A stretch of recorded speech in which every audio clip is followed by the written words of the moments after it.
One of them being peer pressure, that is peer influence.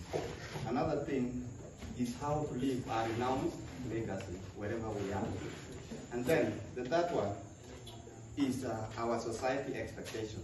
So to begin with the peer influence, fear starts where you are. Remember, I first began by saying we are families. So as a SCAPE program here, I may say we are peer.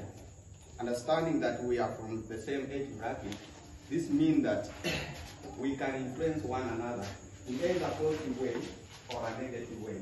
But as my empowerment program, I may honestly say that we are influencing you in a good way, in a good way. Why do I have to say so? We are contributing toward your performance. Is that so? Yes.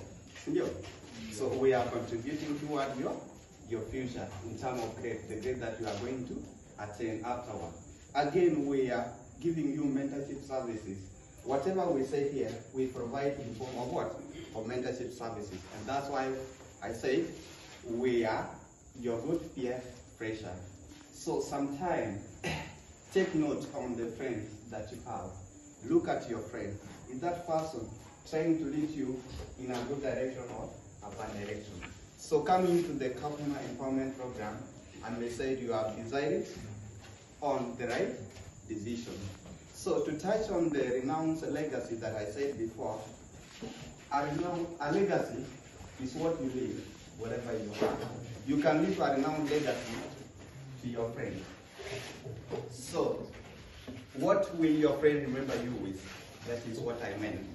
Some of you here are from the same school, and we are not all gifted in the same way. She might be gifted in English. Another person, more Kiswahili. The other one, mathematics, chemistry. All of us have different information in every subject. And that's why we find someone has A in that subject, another one has B. Right? So, but for you to join hands, at least you will have something to be proud of. I'm trying to insist in the power of what we call the group discussion.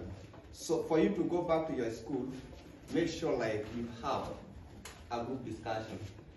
Even if you have not been called to that group, at least try to form yours. Talk to someone who you think like is weak in that area and try to uplift her. It will give you a freedom or a chance to express yourself that at least when I was in high school, I have been helping this and this. These are what you will talk of in the society. So try to help one another, and that help will help you afterward.